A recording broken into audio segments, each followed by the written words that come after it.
Hello everyone, எல்லாருக்கும் வணக்கம். ஆமா, லாவை வந்துட்டு தமிழ்ல படிக்கலாமா? இதுதான்ப்பா பெரிய கொஸ்டின்.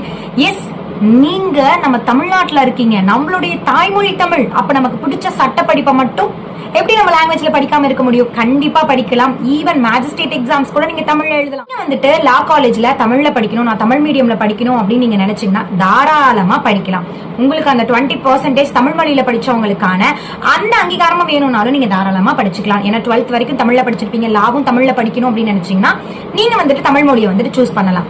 சோ லாங்குவேஜ் அப்படிங்கிறது வந்து பாத்தீங்கன்னா கம்யூனிகேஷன் பர்பஸ் தான். நம்மளுடைய லாங்குவேஜ்ல நமக்கு பிடிச்ச படிப்பை படிக்கிறத யாராலையுமே தடுக்க முடியாது. சோ கண்டிப்பா நீங்க வந்து பாத்தீங்கன்னா தமிழ்ல வந்துட்டு லா படிக்கலாம். அண்ட் இதுல இன்னொன்னு என்னன்னு பாத்தீங்கன்னா, மீடியம் ஆஃப் இன்ஸ்ட்ரக்ஷன்ல வந்து பாத்தீங்கன்னா நீங்க தமிழ் சூஸ் பண்ணீங்க அப்படின்னா எக்ஸாம் ஃபுல்லா நீங்க தமிழ்ல மட்டும்தான் எழுதணும், இங்கிலீஷ்ல எழுதக்கூடாது. இதே மீடியம் ஆஃப் இங்கிலீஷ் நீங்க சூஸ் பண்ணீங்கன்னா தமிழ்லயும் எழுதலாம், இங்கிலீஷ்லயும் எழுதலாம். பட் தமிழ் மீடியம்ல படிச்சா கண்டிப்பா உங்களோட எல்லா பேப்பர்ஸும் தமிழ்ல இருக்கணும். சோ இது ஒரு ஜெனரல் ரூல்ஸ்.